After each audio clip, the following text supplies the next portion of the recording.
Railway भर्ती परीक्षा में एक प्रश्न पूछा गया है, आइए इसे हम देखते हैं। कहा गया कि एक प्रकाशक ने पुस्तक की उत्पादन लागत का 30% जोड़कर पुस्तक का विक्रय मूल्य 260 रुपए तय कर दिया। हालांकि वह पुस्तक बेचने के लिए विक्रय मूल्य पर 12% की छूट देता है, तो लाभ प्रतिशत क्या होगा? अगर आपसे लाभ प्रतिशत में पूछा है तो फिर आपको रियल वैल्यू मानने की जरूरत है ही नहीं। जो इन्होंने प्रतिशत में दे रखा है आप उसी के आधार पर क्वेश्चन को बड़ी आसानी से सॉल्व कर लेंगे। तो अगर हम मान लेते हैं कि पुस्तक का उत्पादन लागत 100 यूनिट का था, तो इन्होंने लिखा उसका विक्रय मूल्य 130 यूनिट बढ़ाकर, क्योंकि 30% जोड़कर पुस्तक का विक्रय मूल्य लिखा गया है। तो 100 यूनिट की चीज है, 30% बढ़ा दिया तो 130 कर दिया।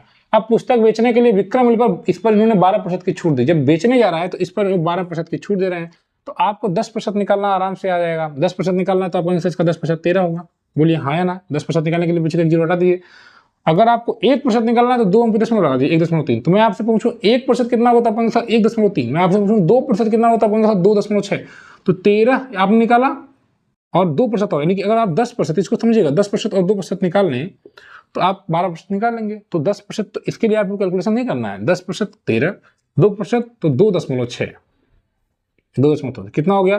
15.6। इसका मतलब कुल छूट जो है 15.6 की मिल रही है। किस पर? 130 पर।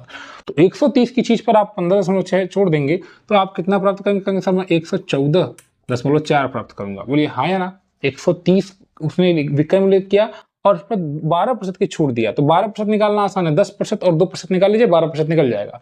10% निकालना 13 और 1% 1.3, 1.3 डबल कर दिए 2.6 हो गया। तो 2.6 और 13 15.6। ये आप मन में करेंगे, मैं आपको समझा रहा हूँ, लिखा हूँ। तो इसमें से आप 15.6 घटा दीजिए, 114.4, यानी कि 100 की चीज को 114.4 में बेच रहा है। तो कितने का सर फायदा हो रहा है? आप कहेंगे सर 14.4 का फायदा हो रहा है। किस पर? 100 पर। तो इसी को तो प्रतिशत कहते हैं। जब कोई हर 100 होता है तो उसी को प्रतिशत कहा जाता है। तो 14.4% का। यहाँ पर आपने सवाल को आसानी से लगा दिया। रेलवे की तैयारी कर रहे हैं तो इस चैनल को सब्सक्राइब कर लीजिए। यहाँ हम प्रीवियस ईयर क्वेश्चंस की प्रैक्टिस कर रहे हैं। इसके पहले हमने प्रॉफिट एंड लॉस का प्रैक्टिस किया। अभी हम लास्ट स्टेज पर चल रहे हैं, हम छूट के सवालों को लगा रहे हैं। आप सपोर्ट करें इस चैनल को, लगातार हम प्रीवियस ईयर क्वेश्चंस की प्रैक्टिस कर रहे हैं। धन्यवाद।